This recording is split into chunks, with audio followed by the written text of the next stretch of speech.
I'm Ashley Stein, and through this presentation, I'm going to analyze an ethical case study regarding the media's involvement with an advocacy group called Perverted Justice. For this case study, I'll be evaluating the situation through the Potter Box model of moral reasoning. This model has 4 dimensions of moral analysis: definition, values, principles, and loyalties.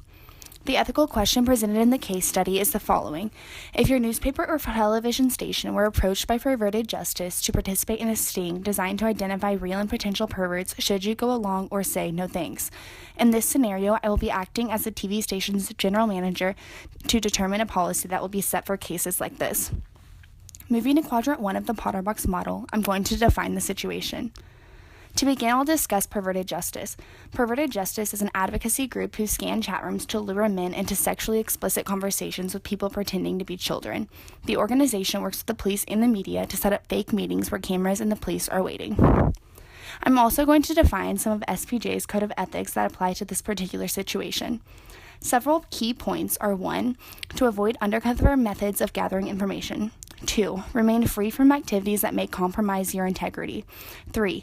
Avoid staged news events. Now that I've defined the situation, I'm going to move to quadrant 2, values. In this situation, we see my professional and moral values conflicting.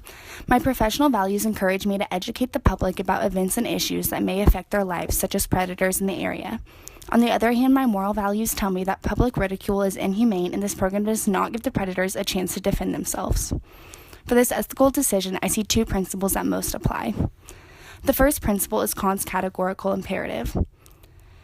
Kahn's principle focuses on the idea that we should make moral decisions that could be universalized without any questions. This would mean that partnering with advocacy groups such as Perverted Justice should become a general rule. The principle also discusses dishonesty as one of its universal wrongs, meaning it is never okay to be dishonest or to deceive people. Following Kahn's categorical imperative, it becomes clear that I should not partner with Perverted Justice. The second principle is Mill's principle of utility. In this principle, it is important to weigh both sides of the situation and to evaluate which of these will produce the most happiness for the most amount of people. Looking at the situation with Mill's principles justifies partnering with Perverted Justice. This partnership would result in pedophiles being convicted and it would increase public awareness. Because an ethical decision cannot be reached in quadrant 2 or 3, I will now evaluate my loyalties to make a proper decision. As the GM of the news station, I have loyalties to both my company and the public. My loyalties to the public come from my duty to produce reliable and truthful news. These loyalties make me want to work with Perverted Justice, but I fear that this partnership may lead me to untruthful reporting since there is no police report. I also have a loyalty to my company. The opportunity would be prosperous financially because of the advertisements, but it would compromise my code of ethics. After considering the Potter Box model as an organic whole and analyzing each quadrant, I've made the ethical decision to not work with Perverted Justice.